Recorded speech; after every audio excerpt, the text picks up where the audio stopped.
disc known as the button designates which player is the dealer. This dealer button rotates clockwise after each hand to make it fair because it is an advantage to act last. Every hand before any cards are dealt, the first two players to the left of the dealer have to make forced bets, known as blinds. This starts the action and builds the pot.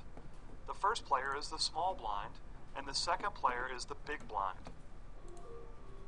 All players are dealt two face-down hold cards, then there's a round of betting. Since the small and big blinds have already put bets in, the action starts with the next player.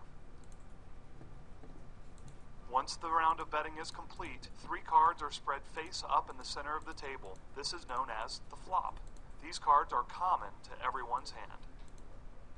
A round of betting begins with the first player still in the hand to the left of the dealer button. After the betting is complete, one more card, called a turn, is put face up in the middle of the table. This card is also common to everyone's hand.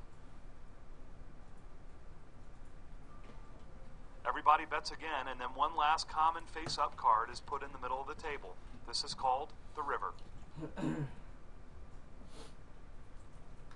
After one final round of betting, any players still in the hand turn their cards face up. The winner is the player that can make the best 5-card poker hand out of any combination of the 2 cards in their hand and the 5 common cards on the board. That player wins all the chips in the pot. If you're new to all forms of poker, betting works like this.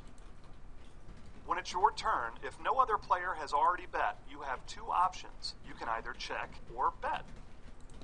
If you check, you are not committing any chips to the pot. You are not betting yet. You're waiting to see what other players might do after you. If you bet, you are putting chips into the pot and requiring any other players to put in at least the same amount if they want to stay in the hand. If someone has already bet when it's your turn, you have 3 options. You can either call, raise, or fold. If you call, you agree to put the amount of the bet into the pot. If you raise, you make the bet larger and commit more chips to the pot. A raise needs to be at least the size of the bet that preceded it. If you fold, you give your whole cards to the dealer and stop playing in the hand. In No Limit Hold'em, the minimum bet is the size of the big blind. While there is a minimum, there is no maximum. At any time, any player can go all in and bet everything they have in front of them. If a player bets more chips than you have, you can call all in and you will have the chance to win just as many chips from any opponent that are still in the hand. The remaining players, if any, will compete for the leftover chips in what's called a side pot. Well, those are the basics of No Limit Texas Hold'em. If it sounds like a lot, it really isn't.